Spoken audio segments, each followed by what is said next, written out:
Hi friends, నేను మీ Swathi. Welcome to అమ్మ kitchen recipes. ఇవాళ ఎంతో టేస్టీ అయిన ఎమ్మి గులాబ్ జామ్స్ ఎలా రెడీ చేసుకోవాలో చూద్దామండి.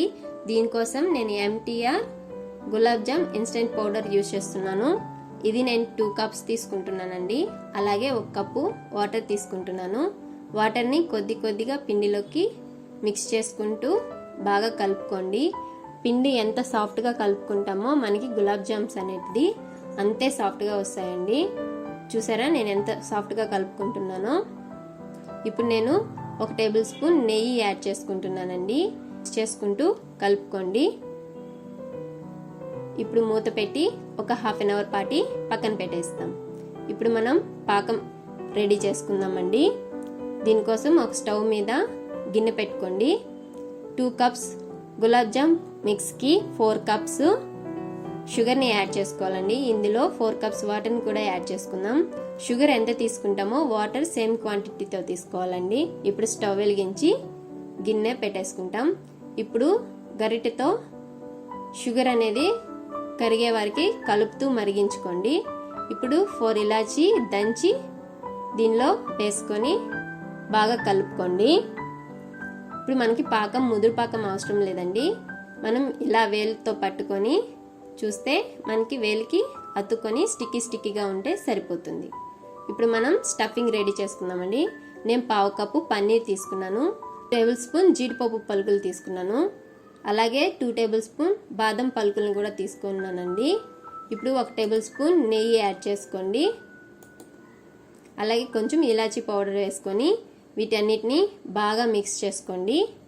ఇప్పుడు 1 కప్పులో తీసి దీన్ని పక్కన పెట్టేసుకుందాం.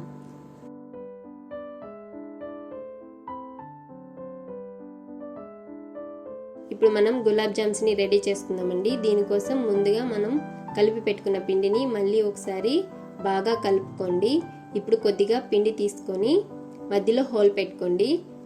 మనం చేసుకున్న స్టఫింగ్ని కొద్దిగా దీనిలో వేసి బాగా ప్రాపర్గా క్లోజ్ చేసుకోండి. ఇప్పుడు వీటిని నేను చూపిస్తున్నట్టు బాల్స్లా చేసుకోండి.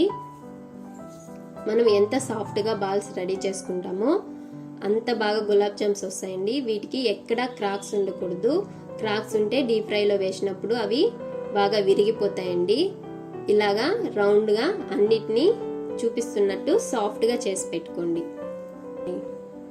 ఇప్పుడు మనం డీప్ ఫ్రైకి ఆయిల్ పెట్టుకొని బాగా హీట్ అయ్యాక మనం చేసుకున్న బాల్స్ని ఒక్కొక్కటిగా దీనిలో వేసుకుంటామండి. ఒక్కొక్కటిగా ఆయిల్లో వేసుకుంటామండి. ఇప్పుడు వీటిని బాగా కలుపుతూ బ్రౌన్ కలర్ వచ్చే వరకు డీప్ ఫ్రై చేసుకోవాలండి.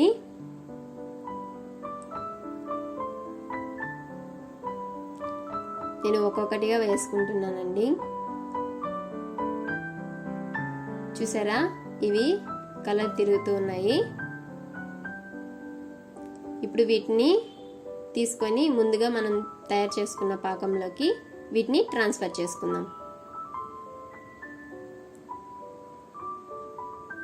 మళ్ళీ మిగిలిన బాల్స్ని కూడా వేసి బాగా డీప్ ఫ్రై చేసుకోండి.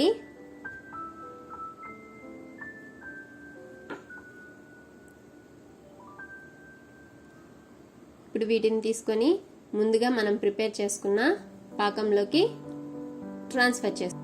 ఇప్పుడు 1 స్పూన్ తీసుకొని వీటినన్నిటిని ఒకసారి బాగా మిక్స్ చేసుకొని ఒక 4 అవర్స్ పాటి పక్కన పెట్టేసుకోండి. 4 అవర్స్ తర్వాత ఒక బౌల్లోకి ట్రాన్స్ఫర్ చేసుకొని ఎమ్మి గులాబ్ జామ్ని ఎంజాయ్ చేయండి. మీకు కానీ ఈ వీడియో నచ్చినట్లయితే షేర్ చేయండి, లైక్ చేయండి, సబ్స్క్రైబ్ చేసుకోండి.